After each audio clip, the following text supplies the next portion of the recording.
Listen to me. If there was a wise man who would ever think of this, they would say in order to be superior to the man, you've got to be the man. For I am the man himself.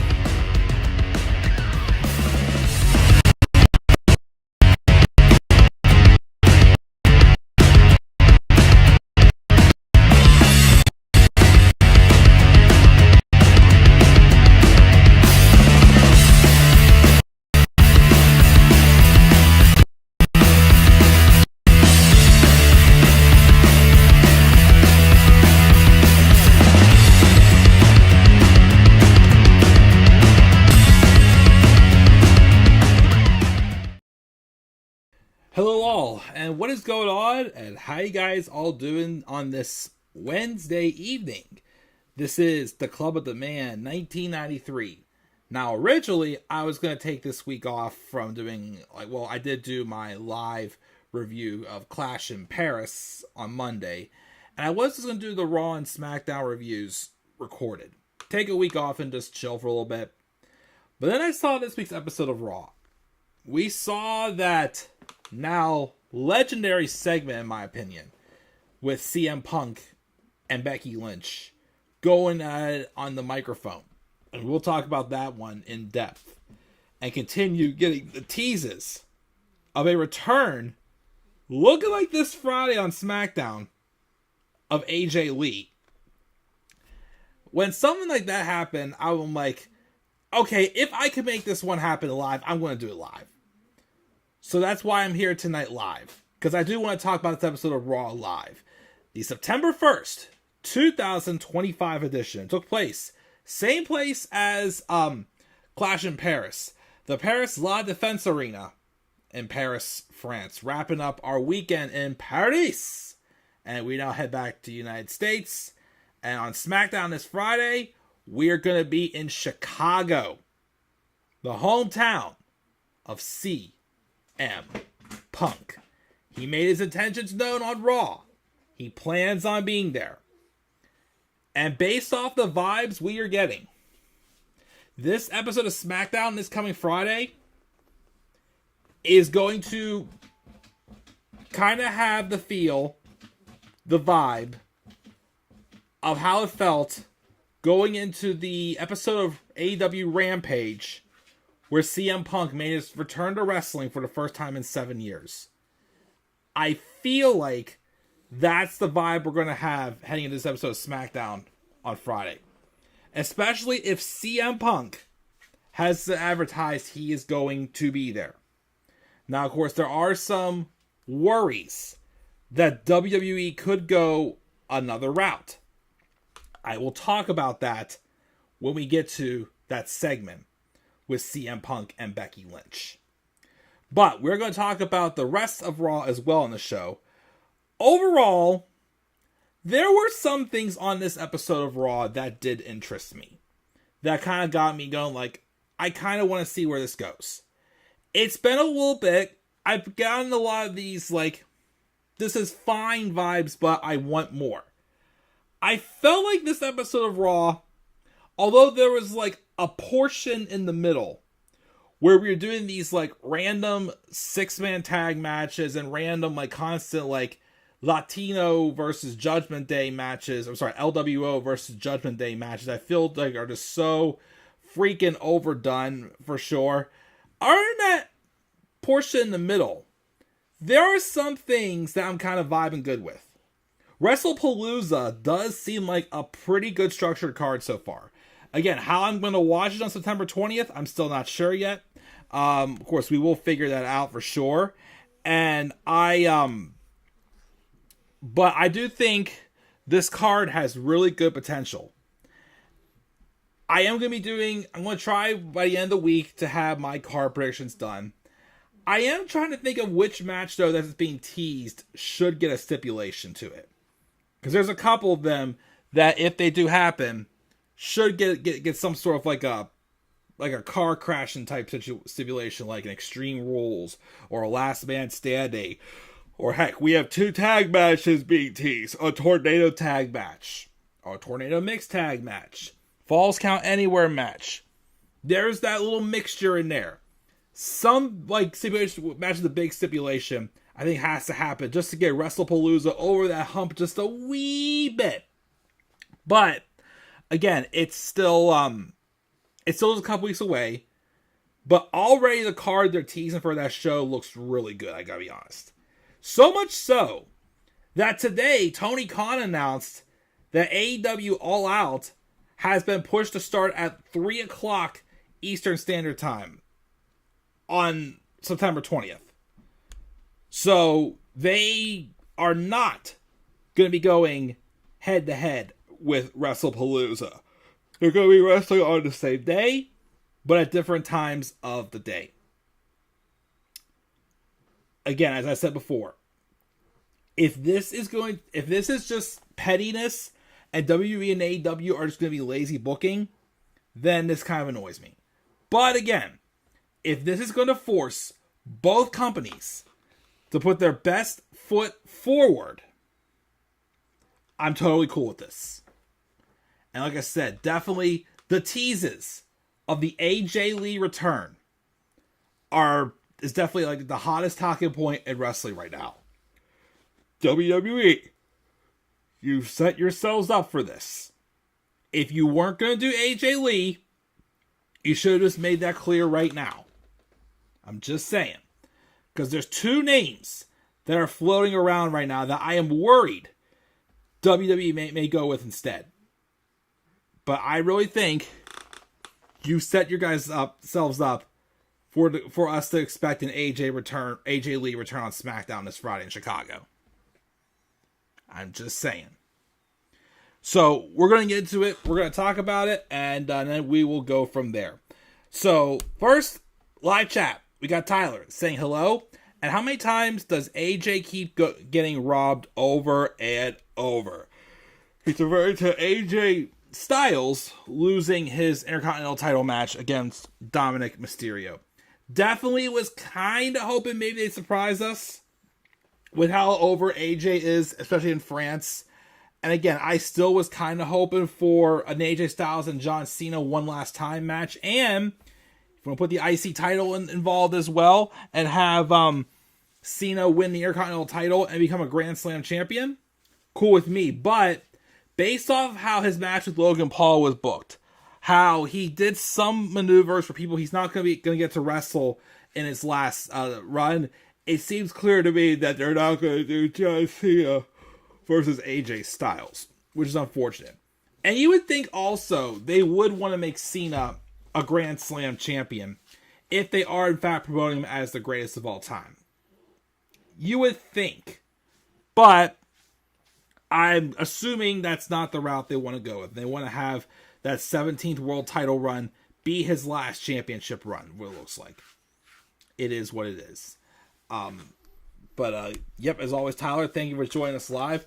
Robbie1 Kenobi, if Robbie does appear in the live chat, he did send me a little message on Instagram that I missed after my last stream.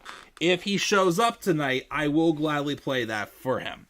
Definitely keep an eye out, hoping that Robbie does jump into live chat and does join us for sure.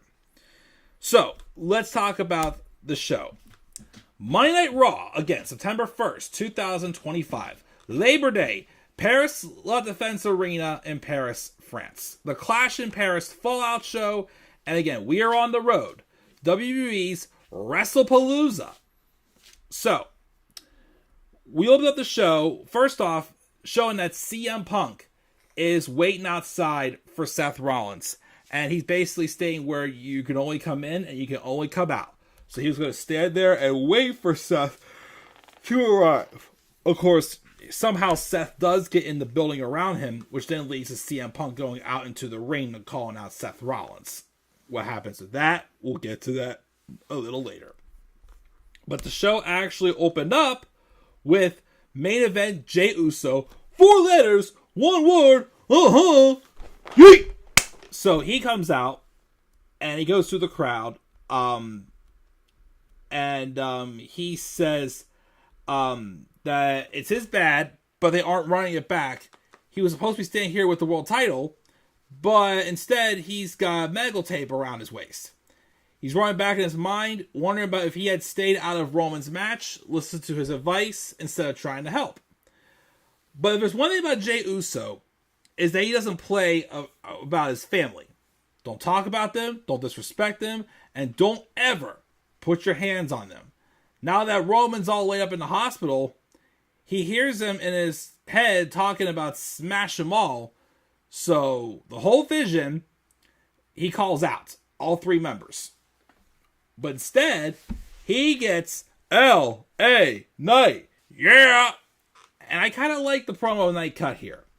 So he comes out and he says that he believed in himself last week and that he'd win and be world champion. But instead, he's out here as a loser. He's not ashamed he lost. Jay lost. They all lost. And Seth is still the world champion. People like to say that Jay lived in his cousin's shadow. And he doesn't know anything about that, but Seth sure lives in his wife's. They had a chance to put Seth through a table and fight it out to see who's the better man.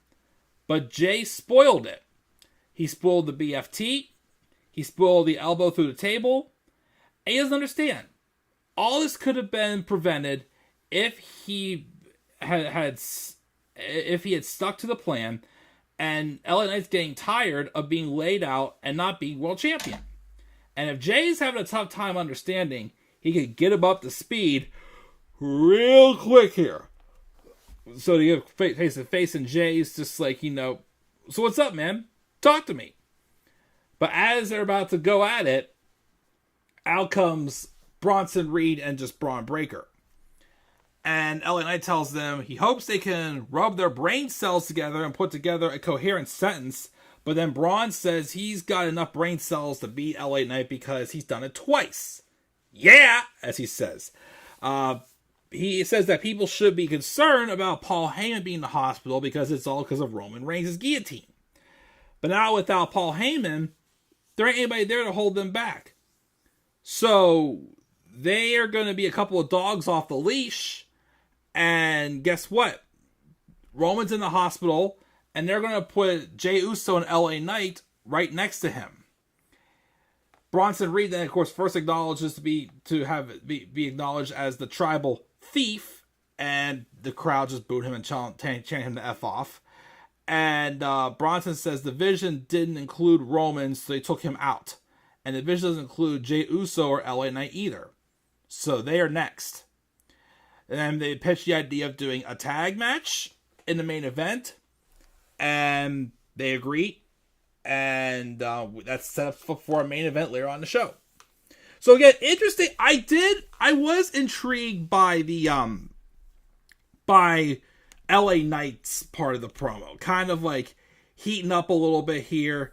And it's kind of true. Jey Uso in that match was kind of going his own route. He was sticking to the idea of every man for himself. Because there was a few times that it was teased he was going to help put Seth Rollins to a table. And then he caught them off guard. And he tried to work through them. So I'm thinking this is the starting tease eventually for either a Jey Uso or an LA Knight heel turn. I know, Jey Uso has mentioned that he would like to have one more run as a heel once his Yeet gimmick wears off on him. And LA Knight could use a slight shift in character, if I'm being honest. But so we'll see, of course, where that goes. But that was interesting how they started it off. There wasn't a big blowout either between the two of them either later on. But that was a nice, interesting promo to start out the show. Again, hopefully we will have the Vision kind of get some momentum back. Because again, they've lost two big matches recently. Bronson Reed lost to Roman Reigns on Sunday. And then they also lost a tag match with Jay and Roman at SummerSlam, which that one especially, they should have won. So hopefully they get some meaningful wins under their belt soon. But that sets up for the main event later on the show. We then get, there's this storyline here where the Kabuki Warriors, mainly Asuka, is getting upset over the fact that Io Sky doesn't want their help. But there's this weird thing going on with Io Sky and Rhea Ripley, where at first the whole story was the fact that Rhea can't beat Io, but literally last week on Raw, they were like being each other's best buddies, and I thought they were going to kiss one time because of how awkward and goofy the segments were getting. So anyways, there's a segment backstage with the Kabuki Warriors and the Io Sky. Io says she sorry about last week, and Asuka's like, it's all good, we're family. And they do a big group hug. But Asuka says they'll take care of Judgment Day tonight, and Io asks if they want any help. But Kairi is excited about that. But Asuka's like, nah, we don't need any help, unlike Rhea. And she shrugs off Io's attempt to say more by saying, we have a match to get ready for. And they assure Io it's all going to be okay. So Asuka's like kind of being the dominating one. And then there's Kairi Sane, who's kind of like stuck in the middle there and whatnot. Interesting dynamic. But the Kabuki Warriors do have a good match against Raquel Rodriguez and Roxanne Perez. Match was actually getting pretty good. And the Kabuki Warriors did get the victory. Crazy enough, though, towards the end of the match, it looked like there was like a botch on one of the hip attacks. But instead, Asuka just followed it up, and she got Roxanne to tap out to an Asuka lock. Which is interesting because when was the last time Asuka won a match in an Asuka lock? I feel like it's been a long time, because that gave me old school Asuka vibes with the Asuka lock. Because like I said, I can't remember the last time she's done it. But so they get the victory over the Judgment Day. But of course, they still talked later on in the show, I believe. So then, after this, we then get an announcement from Adam Pearce that, again, I keep saying, though, they had 4 weeks to figure this out, and, you know, they finally announced it here, where I still thought they could have had this figured out immediately. But Stephanie Vaquer is going to get her women's world title shot that she won at Evolution, earned the opportunity to fight for the women's title.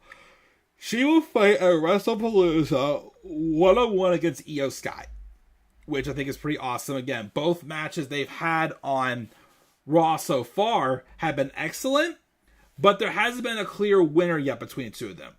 So again, like I said, eventually that was bound to be a pay-per-view match, and I like that that's an easy story to tell for this.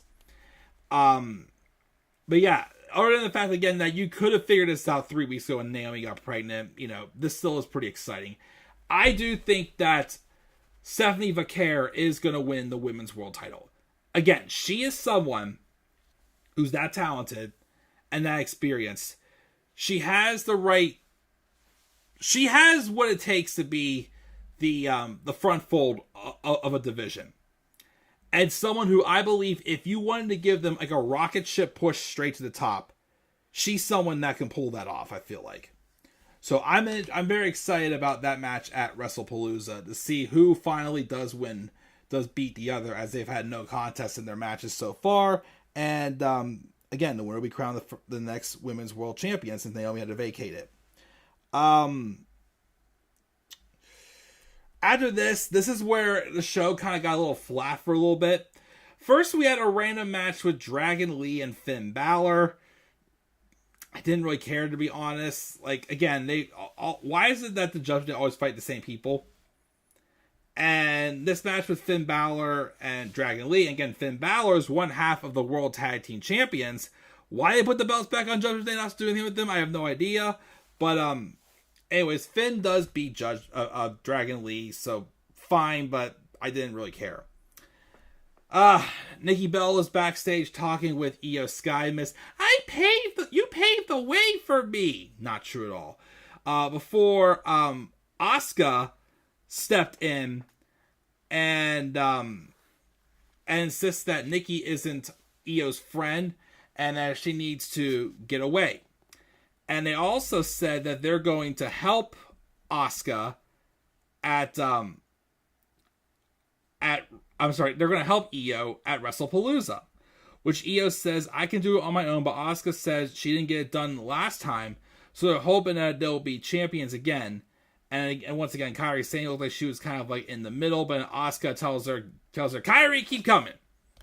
So, at least it wasn't as awkward as last week with Rhea and Io, but we'll see where this goes. This is kind of interesting for sure, especially like the three different dynamics between the three of these women, with Kairi being more of like the middle woman, Asuka like the more directional going heel, and then Io the ultimate babyface in all this. Well, then again, Kairi could be very well when she gets really put in the middle of this situation, but still for now she's gonna be siding with Asuka for the time being.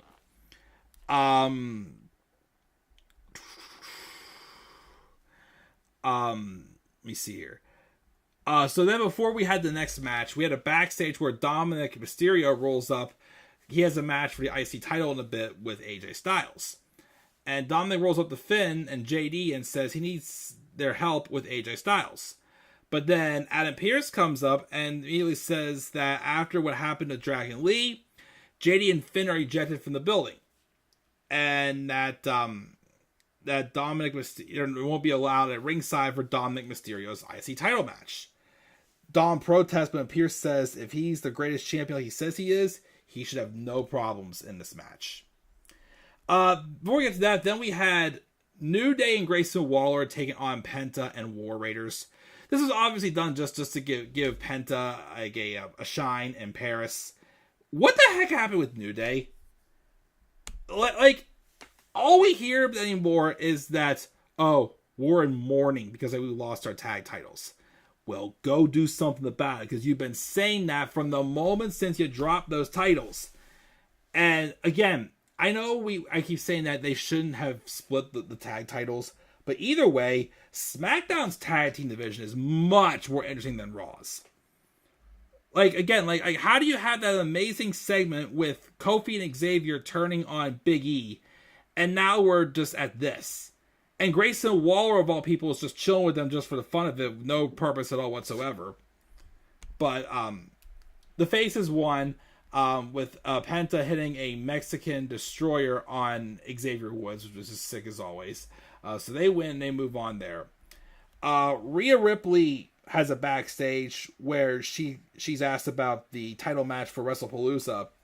She says she respects Io and Stephanie, but just be ready because whoever wins that match, she's next. And then she's asked about the Kabuki Warriors and company. And while that's going on, Asuka rolls up and gives her an attitude for asking for a title match before Io even wins. Rhea says it has nothing to do with friendship, and Asuka says they're not friends, and she should stay away.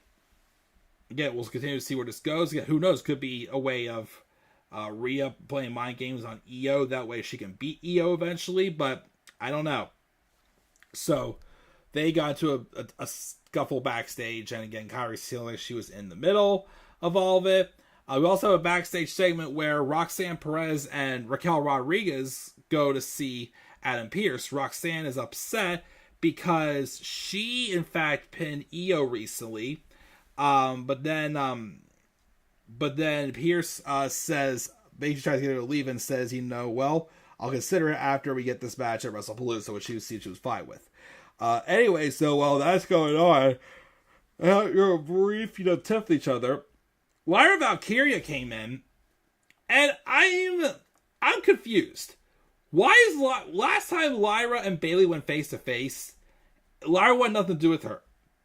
Why all of a sudden does she seem a little too sympathetic towards her? Because yes, they could have be fooling us, but still, I don't know. It's just like, you would think Lyra would still continue to want nothing to do with Bayley because Bayley's the reason why she can't challenge for Becky's title right now. But Pearce talked to Bayley, teasing that she will be back soon. But what that is, I don't know. But Lyra wants a match, and she's going to face, I think, one of the members of Judgment Day next week. And then she does this very weird handshake with Adam Pearce. Okay, whatever. AJ Styles and Dominik Mysterio had a good match for the Intercontinental Championship. And again, I was hoping for AJ to win this, but that didn't happen. As although Judgment Day was kicked out of the building, Dom had another friend to help him win this match, El Grande Americano, which made me wondering, and someone mentioned this idea, that this could be Dom's sign that he's forming his own stable, which that made me think of Remember when the Inner Circle broke up during the whole thing with MJF wanted to join the Inner Circle, but then he made the Pinnacle and basically they took over whatnot? I feel like that's kind of the same thing with I 100%. Oh yeah, with Dom, because again, you know that there is eventually Finn Balor's going to turn on Dominik Mysterio. He has resentment for Dom pinning him in that fatal 4-way at WrestleMania. You know it's going to happen. Again, I don't see any reason though to cheer either one. They're both, getting the proper heat they deserve right now. But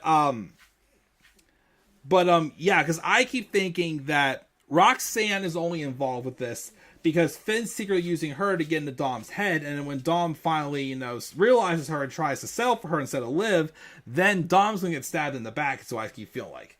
And then add another layer to this, it could be a thing where, if like we have El Grande Americano, and we've had a couple of them recently, which people are saying that under the mask ones we've seen recently, Ludwig Kaiser, Pete Dunne, and Tyler Bate.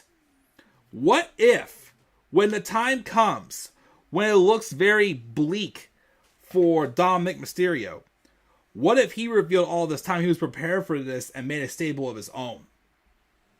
And again, maybe, him working with El Grande Americano is kind of, teasing that. So we'll have to wait and see, of course, where that goes. But Dominik, again, does get the win with the Frog Splash to retain the IC title. And that goes right there.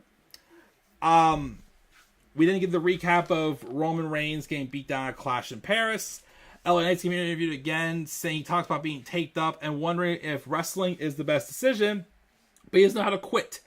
And if it means putting his path back to the title and being some sense out of two-eyed half-wits, that's what he has to do. And he tells Jay either they can survive together or die apart. And you can dirt, and if you give dirt, you get dirt right back. Jay appears, and basically they're both like, we need to just, be on the same page for this. And they accepted it. And then this is when CM Punk, who was talking with Rhea Ripley, then gets told that Seth Rollins already made his way into the building. So he made his way out to the ramp, and here's where we got it, the classic moment of the weekend. He says the show doesn't run on Seth Rollins' time, so he's going to hijack the show until Rollins gets out here and faces him face to face. Which Rollins' music hits, but instead of Seth Rollins coming out, it was Becky Lynch. And I loved every single second of this promo, especially from Becky, for sure. Becky said, "You asked for a man, you got a man." She then asks Punk if she's not the man he was looking for. Punk is like, "I'm not going to waste my time on this." So he goes to leave.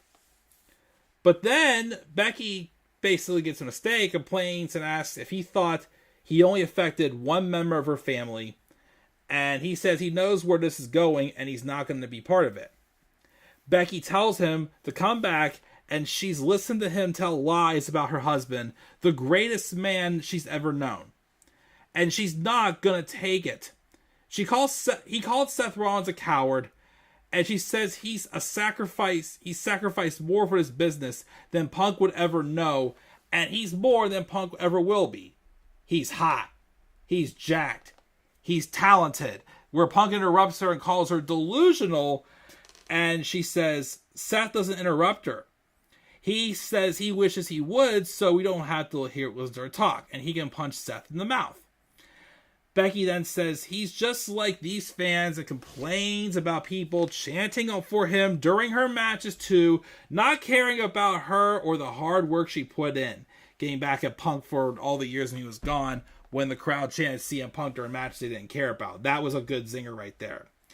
The crowd is chanting CM Punk, and Punk holds out the microphone, and Becky says he's not the voice of the voiceless. He's a poster child for apathy, and with people thinking she forgot or forgave because they put her on their shoulders and carried her to the main event of WrestleMania. I went a little too far. For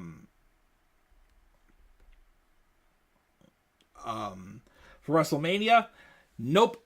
She says she got herself to the main event of WrestleMania, just like she and her husband got in the business to where it is today. The crowd's chanting her to screw up, basically.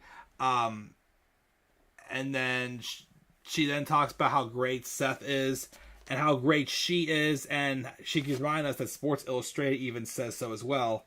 And they need Punk to get out of the way because he's not what business needs.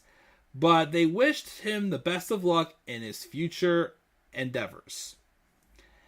And Punk finally talks and goes, that sounds good, but vision's a bit blurry, isn't it? This is the 10-year beef because they chanted his name during her matches? He understands the magnitude of himself. He's the best in the world. He's not just saying it. It's 30,000 maniacs in Paris saying it. This chant has his name wherever he's in the ring or in catering, whether he's a champion or not. And you know who else chants his name? All the towns he's been in. Liverpool, Manchester, Birmingham, Leeds, Cardiff. And you know who he did see in those towns? Becky and her stupid husband with their plastic belts.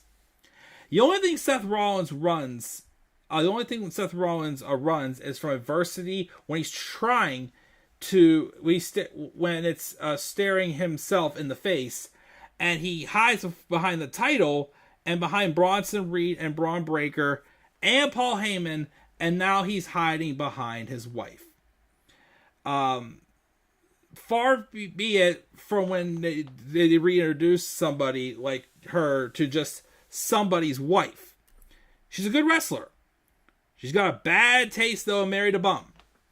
Seth the Punk is a paper champion, and you need Seth to know this is between them, and it will never be over. Seth Rollins then comes out and was like, if you had something to say, you could just say it to my face. And then Punk goes a step toward there, but Becky stands in front of him, and she basically starts slapping him around, and Punk just took it all. And then Punk just walked away, and then Becky started doing the nah chants, but then Punk had basically told her that, you're going to regret putting your hands on me. And just your husband's going to regret cashing in on him. And, Becky's going to regret putting his hands on him.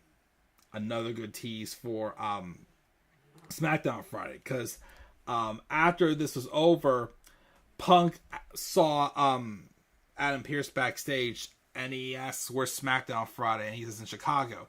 And Punk cracks a grin. And he slaps his back and walks off. So again, there's definitely those heavy teases. Again, I still really think WWE needs to pull the trigger.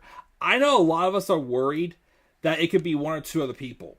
It could be Rhea Ripley because she was seen chatting with Punk a few times in this episode. Or somebody who suggested the idea, maybe because she just feuded with her Nikki Bella. Do not, I mean this, do not do a tag match with CM Punk and Nikki Bella versus Seth Rollins and AJ Lee. Do AJ Lee and CM Punk versus Seth Rollins and Becky Lynch, and the world will be just a great place, in my opinion.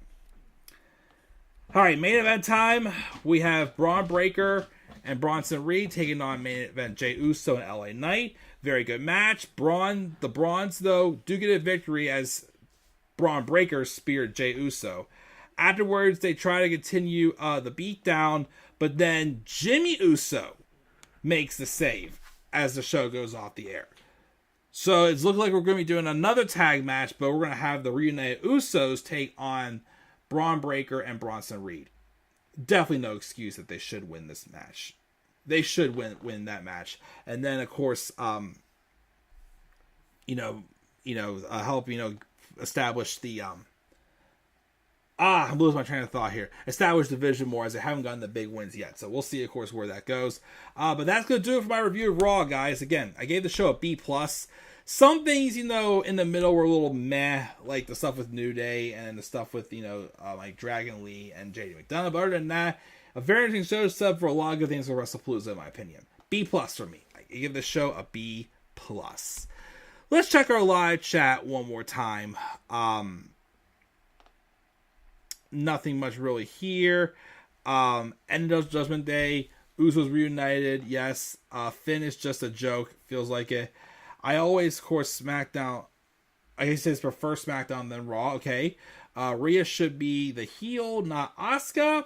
And put AJ back in the world title scene. May not be doing it for too long because AJ is supposed to be retiring soon. So we'll see where that goes. But Tyler, thank you for joining me in the live chat. And I think I'm going to get out of here and call it a night, guys. Thank you again for joining me live for my review of Raw. Again, I gave the show a B+. And again, that Becky Lynch and CM Punk segment was legendary. And hopefully we will see AJ Lee on SmackDown this Friday. Again, WWE, you have set something up. Do not fumble on it. Just saying. Leave you guys thoughts getting down in the comment section below. Slap a like on the video and subscribe for more content on our channel. Follow me on Twitter as well at the Club of Demand 93. You may also follow me on TikTok and on Instagram at the Club of Demand 1993. And until then, guys, I'm checking out. I'll catch you all later. Have a great night and do not forget, in order to be superior to the man, you've got to be the man. And for I am the man himself. And that is not just an opinion, my friends. That is a fact of life. Yeah!